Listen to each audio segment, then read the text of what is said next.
At Sierra, discover great deals on top brand workout gear, like high-quality walking shoes, which might lead to another discovery.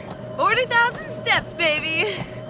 Who's on top now, Karen? You've taken the office step challenge a step too far. Don't worry, though. Sierra also has yoga gear. It might be a good place to find your zen.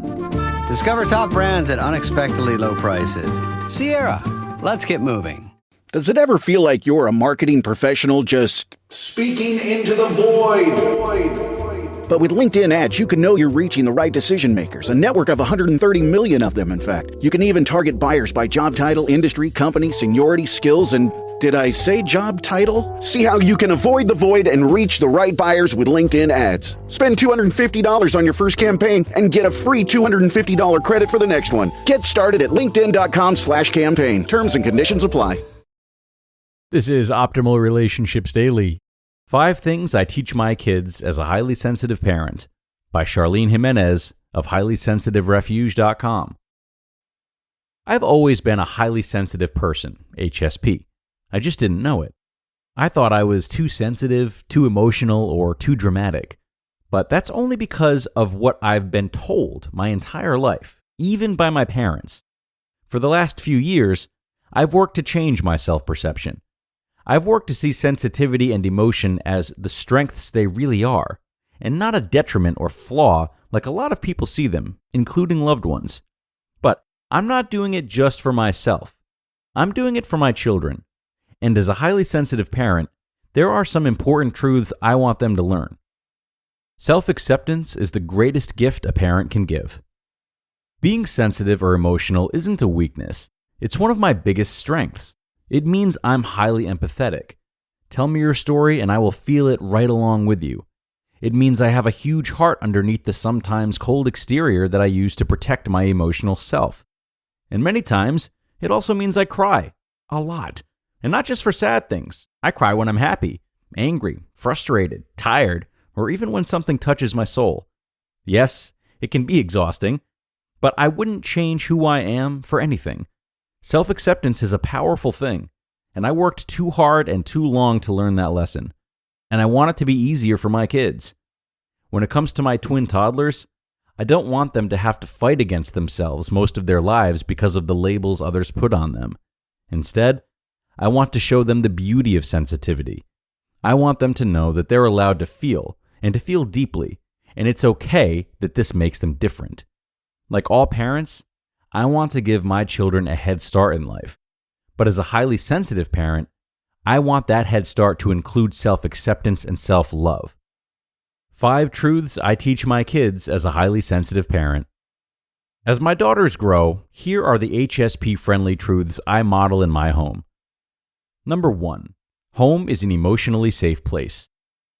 The world is harsh, and sometimes it likes to put sensitive people to the grindstone, whittling them down until they feel empty.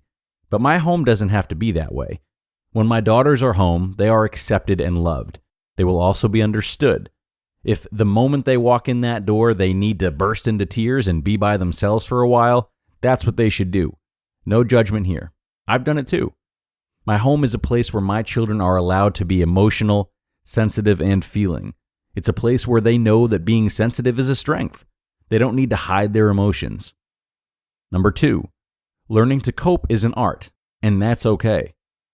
I still struggle with coping with my emotional sensitivity. It wasn't something I was taught while growing up, and finding coping mechanisms as an adult is tricky. But as a parent, I want to help my children learn how to process big emotions. And here's the rule. While they're allowed to feel that emotion, there are right and wrong ways to react.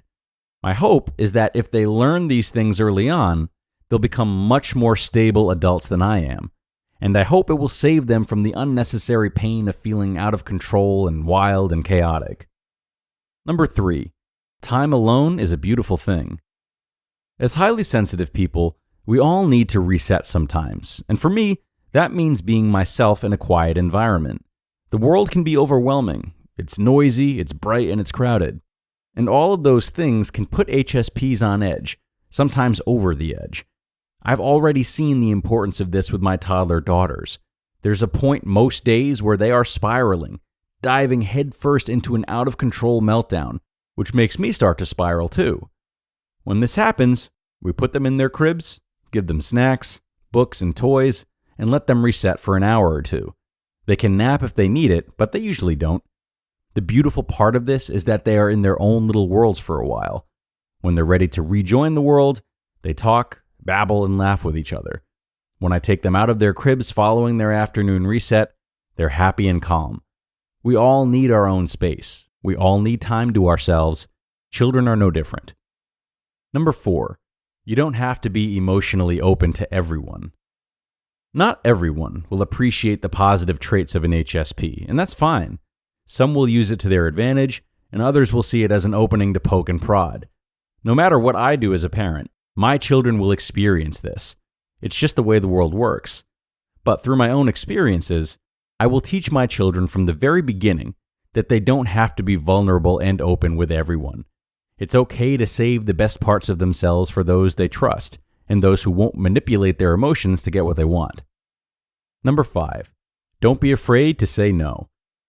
I struggle less with this one than I used to, but I still have a long way to go. Sometimes it's hard to say no. Because HSPs are hyper aware of the emotions of others, we never want to be the cause of negative feelings. So we say yes, a lot. It requires strength to say no. But I want my daughters to know from the beginning that they can and should. If a friend wants them to do something they don't want to do, they can say no. It doesn't make them a bad friend or a bad person. But perhaps the most important skill to develop is learning when to say no and when to get out of your comfort zone and allow yourself to grow.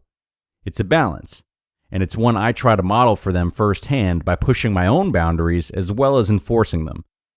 It's not easy being an HSP in a world that says sensitivity is a weakness. I can't change the world for my daughters, but I can teach them that they are strong, beautiful, empathetic, and worthy human beings. Emotion shows depth. It shows an open heart. It shows beauty and strength, and the world could use a lot more of that. You just listened to the post titled, 5 Things I Teach My Kids as a Highly Sensitive Parent by Charlene Jimenez of HighlySensitiveRefuge.com.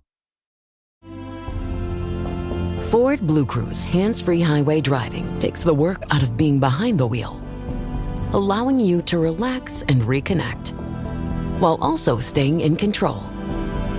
Enjoy the drive in Blue Cruise-enabled vehicles like the F-150, Explorer, and Mustang Mach-E. Available feature on equipped vehicles. Terms apply. Does not replace safe driving. See Ford.com/BlueCruise for more details.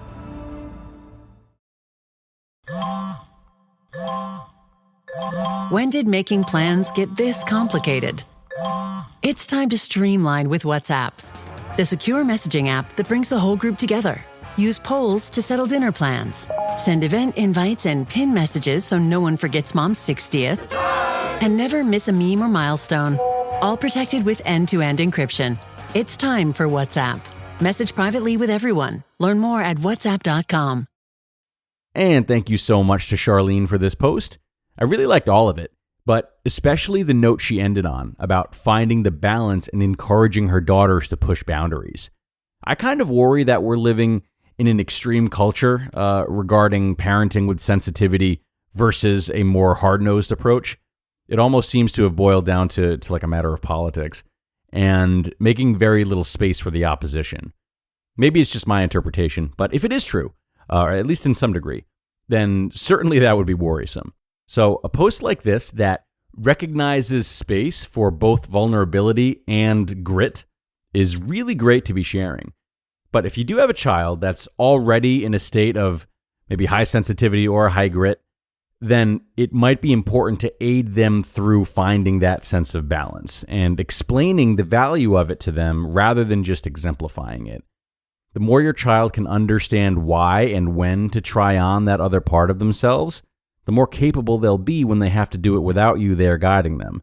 Not to mention, it's a great way to help them develop the building blocks of emotional awareness, which of course we like to champion here on ORD.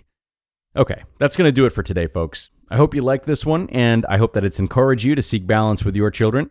Have a great rest of your day, and don't forget to tune back in tomorrow for both our regularly scheduled episode as well as our Sunday bonus episode. And I'll see you then for both of those, where your optimal life awaits.